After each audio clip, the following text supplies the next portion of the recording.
Hello दोस्तों, नमस्कार। Welcome back to curious सरी for the daily dose of football. तो सबसे पहले बात करते हैं ओसीआई प्लेयरों के बारे में, क्योंकि एट द मोमेंट ओसीआई प्लेयरों के आईएसएल में खेलने के रिगार्डिंग एएफएफ एंड आईएसएल क्लबों का जो ओपिनियन है वो पोल्स अपार्ट दिख रहा है। क्योंकि रिसेंटली जो 20 जून को एएफएफ की एसटीएम मीटिंग में डिसीजन लिया गया कि भाई आईएसएल के स्टार्टिंग 11 में आप 3 फॉरेनर प्लस 1 ओसीआई प्लेयर को खिला सकते हो।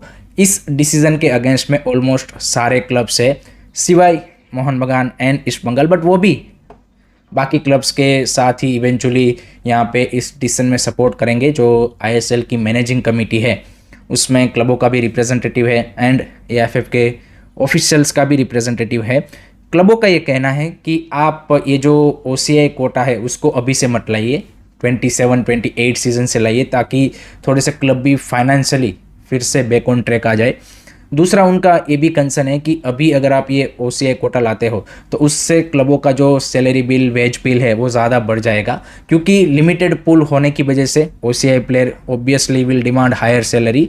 तो या तो आप उसको ड्राफ्ट सिस्टम से लाइए या फिर स्ट्रिक्ट सैलरी कैप के थ्रू लाइए, then and then only it would be a good thing. तो उनका अपना फाइनेंशियल कंसर्न भी है कि क्लब फाइनेंशियली अभी स्ट्रगल कर रहे हैं, तो ये अभी वाइस डिसीजन नहीं है।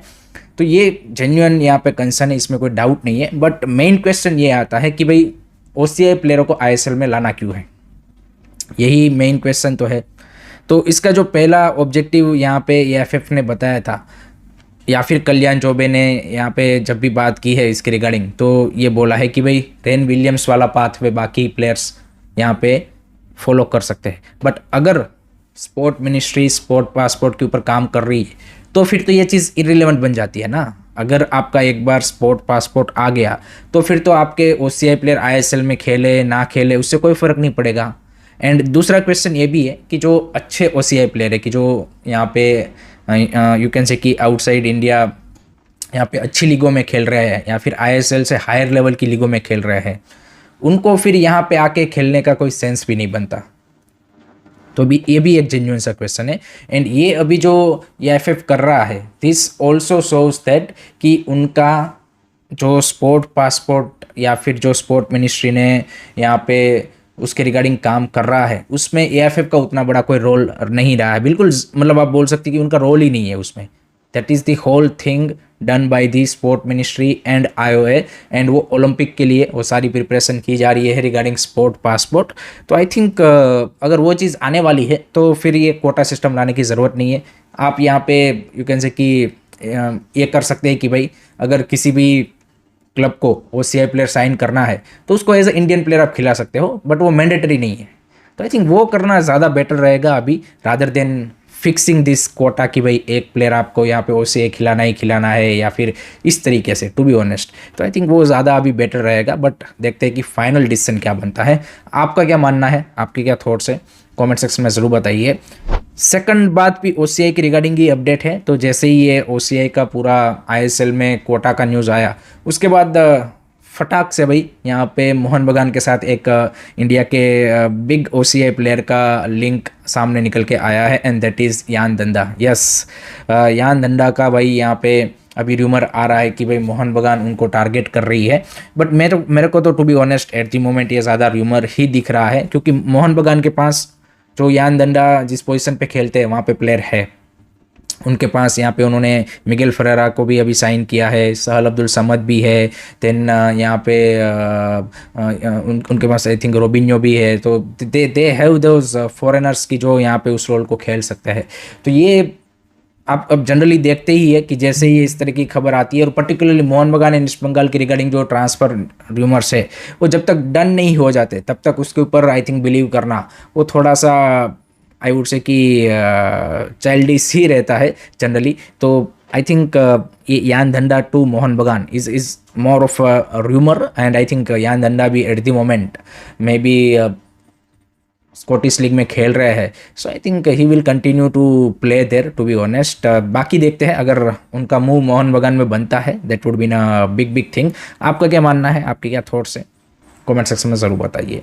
Now let's move on to the FIFA World Cup. And FIFA World Cup में भाई अगेन हमें कुछ बड़े सरप्राइजिंग रिजल्ट देखने को मिले हैं, अपसेट भी आप उसको बोल सकते हैं। बट उससे पहले भाई यहाँ पे स्पेन ने अपने फॉर्म में वापसी करते हुए 4-0 से सऊदी अरेबिया को क्रश कर दिया है। एंड फर्स्ट मैच में जो केपे वर्दे के सामने एक यहाँ पे बड़ा अपसेट होते हुए स्पेन रिजल्ट ग्राइंड नहीं कर पाई थी, तो उसके बाद उन्होंने एक अच्छे फॉर्म में वापसी की है एंड ज़बरदस्त परफॉर्मेंस इस मैच में पुटअप की है। Lamin Yamal the star of Spain team, उन्होंने यहाँ पे इस मैच को स्टार्ट किया एंड आते ही वो इम्पैक्ट भी दिखा एंड वो फर्स्ट गोल भी उन्होंने स्कोर किया।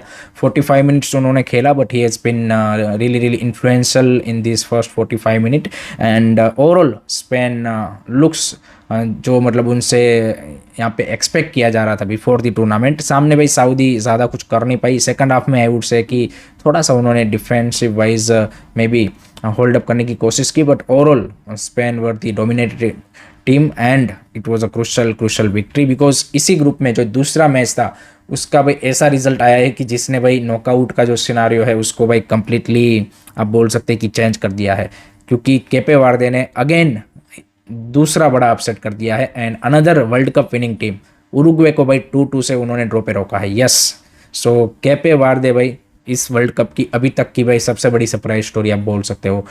अपना वर्ल्ड कप में डेब्यू कर रहे थे, फर्स्ट मैच स्पेन के सामने ड्रॉ एंड नाउ उरुग्वे जैसी टीम के सामने भी उन्होंने ड्रॉ निकाला है।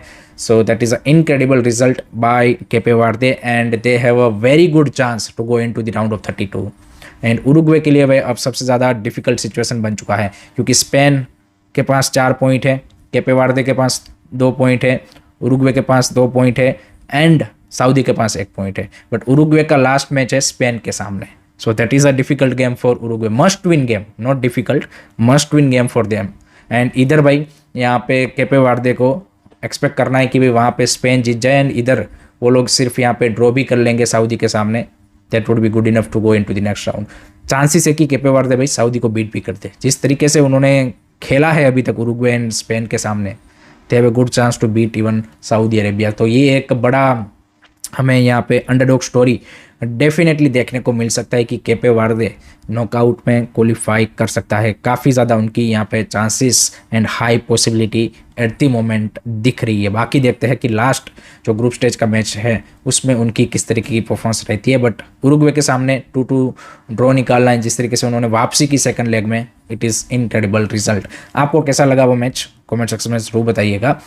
देन उसके बाद एक और इंटरेस्टिंग मैच हुआ and that is between Belgium and Iran. And Iran out of all those you can say कि आउटसाइड प्रेशर एंड नॉइज उन्होंने 0-0 से बेल्जियम को हेल्ड किया एंड अपने ग्रुप में वो भी टॉप पे है। So Belgium again disappointing result for them, back to back draws for Belgium. Egypt के सामने भी ड्रॉ निकाला था, ईरान के सामने भी ड्रॉ। सो ये ग्रुप भी भाई काफ़ी इंटरेस्टिंग बन चुका है, क्योंकि इजिप्ट भी एट द मोमेंट न्यूजीलैंड के सामने जीतने की सिचुएशन में है। आई थिंक 2-1 से वो आगे चल रहे थे मैच में। सो आई थिंक यहाँ पे इजिप्ट एंड ईरान का जो चांस है इस ग्रुप से नेक्स्ट राउंड में जाने का वो काफ़ी स्ट्रॉन्ग होता हुआ दिख रहा है।